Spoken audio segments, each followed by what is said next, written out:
Mesdames et messieurs, bienvenue sur Sahel News TV pour votre flash d'information de ce 25 avril 2025.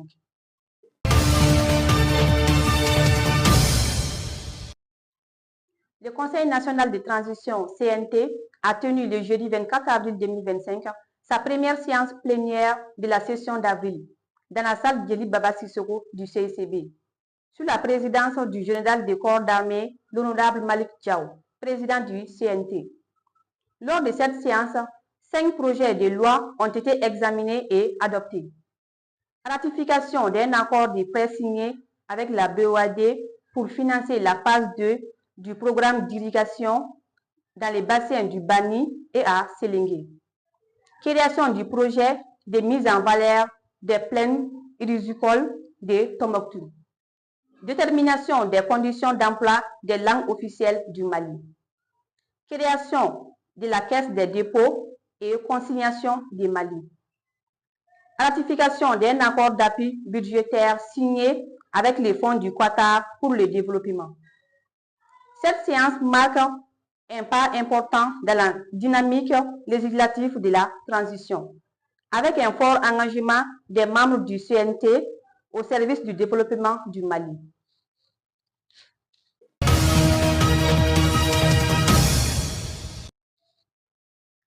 À Ségou, la 4e région du Mali, un faux mototaximan qui terrorisait la ville de Ségou.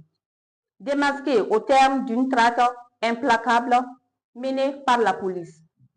Sous les traits d'un simple mototaximan, il se fondait dans les décors urbains Moto Express bleu, sac à main en bandoulière et pull suspendu au goudron.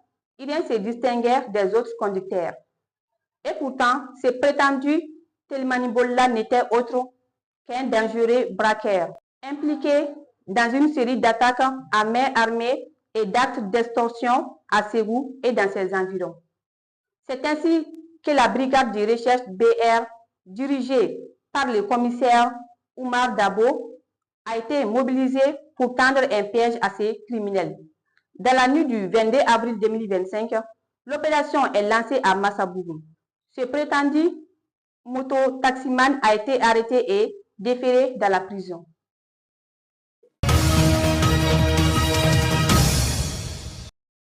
Burkina Faso. Réponse claire et puissante du président burkinabé aux États-Unis. Accusé de détourner l'or du Burkina Faso. À son profil, le capitaine Traoré remet les pendules à l'air et s'adresse à toute l'Afrique avec fermeté. On nous a toujours qualifiés de continents pauvres, alors que nous égorgeons des richesses. Quand nous avons dit à certains de partir, ils ont refusé. Pourquoi? Parce qu'ils n'ont jamais cessé de nous voir comme leurs esclaves. Les Occidentaux ne veulent pas notre bien. Ils veulent notre or, nos terres, nos minéraux, et quand on résiste, ils nous menacent. On m'a promis le sort de Sangara et de Kadhafi, mais je n'ai pas peur.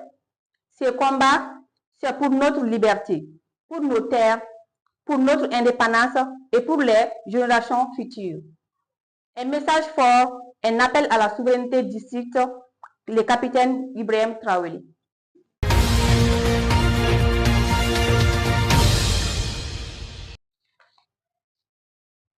Côte d'Ivoire. Déclaration de Cham Tidjane. Je suis actuellement à Paris car la liberté de mouvement et d'expression est, à mon sens, fortement menacée en Côte d'Ivoire. Il est donc nécessaire d'agir avec prudence.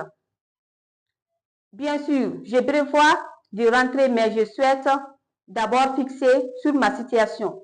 Depuis que j'ai renoncé à ma nationalité française pour pouvoir me porter candidat, il semblerait que je sois aujourd'hui considéré comme apatride avec le monde.